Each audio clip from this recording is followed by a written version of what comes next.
বর্তমানে আমাদের আশেপাশে একটা অদ্ভুত ধরনের জ্বর দেখা দিচ্ছে, যেটা একেবারে সাধারণ জ্বরের মতো না।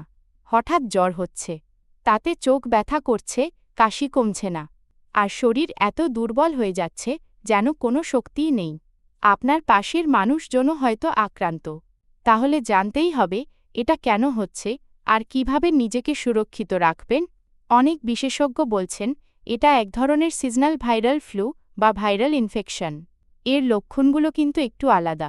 হঠাৎ জ্বর, কখনো আবার ওঠানামা করে, মাথা ব্যথা, চোখ ভারী হয়ে যাওয়া, শুকনো কাশি যেটা কমতে কমতে অনেক সময় লাগে, প্রচণ্ড শরীর ব্যথা, দুর্বলতা এত বেশি যে বিছানা ছাড়া যায় না, গলা খুসখুসে বা ব্যথা, কারো কারো নাক বন্ধ বা হালকা সর্দিও হয়। এই উপসর্গগুলো ৫ থেকে ৭ দিন পর্যন্ত থেকে যেতে পারে, আবার কিছু মানুষের কাশি ১০ দিনও ছাড়ে না।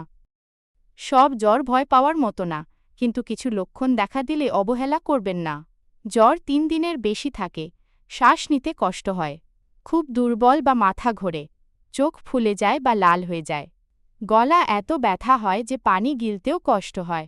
শিশু বা বয়স্ক কেউ আক্রান্ত হলে খুব যত্ন নিন। এই অবস্থায় দেরি না করে ডাক্তার দেখান। এই ভাইরাসের কোনো নির্দিষ্ট ওষুধ নেই, কিন্তু কিছু সহজ কাজেই দ্রুত আরাম পাবেন। প্রচুর বিশ্রাম নিন, হালকা সহজ পাচ্য খাবার খান, যেমন খিচুড়ি বা সবজি স্যুপ। পানি বেশি খান, গরম পানি হলে ভালো। আদা, লেবু, তুলসী দিয়ে কাথ দিনে ২ বার। ভিটামিন সি, লেবু, কমলা লেবু, আমলকি বা ট্যাবলেট। প্যারাসিটামল, যেমন নাপা, জ্বর বা ব্যথার জন্য। শুকনো কাশির জন্য কাশির সিরাপ বা মধু লেবুর মিশ্রণ। আর সবচেয়ে গুরুত্বপূর্ণ, নিজের থেকে অ্যান্টিবায়োটিক খাবেন না।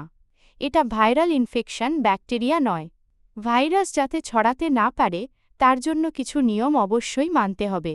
মাস্ক ব্যবহার করুন, বিশেষ করে ভিড় বা বাসায় অসুস্থ কেউ থাকলে। কাশি, হাঁচি হলে মুখ ঢেকে নিন কনুই দিয়ে। বাসা পরিষ্কার রাখুন, বিশেষ করে হাত ধোয়ার জায়গা। ঠান্ডা পানি এড়িয়ে চলুন। পুষ্টিকর খাবার খান, দুর্বল শরীরে ভাইরাস বেশি আক্রমণ করে। সতর্ক থাকলে আপনি এবং আপনার পরিবার দুজনেই সুরক্ষিত থাকবেন। এই জ্বরটা সাধারণ হলেও অবহেলা করলে জটিল হতে পারে। তাই এখনই সতর্ক হন, নিজে সুস্থ থাকুন আর প্রিয়জনদেরও সচেতন করুন। ভিডিওটি যদি একটুও উপকারে আসে, একটা লাইক দিন। কমেন্টে লিখে জানান আপনি বা আপনার পরিচিত কেউ এই জ্বরে ভুগছেন কিনা। আর অবশ্যই সাবস্ক্রাইব করে পাশে থাকুন।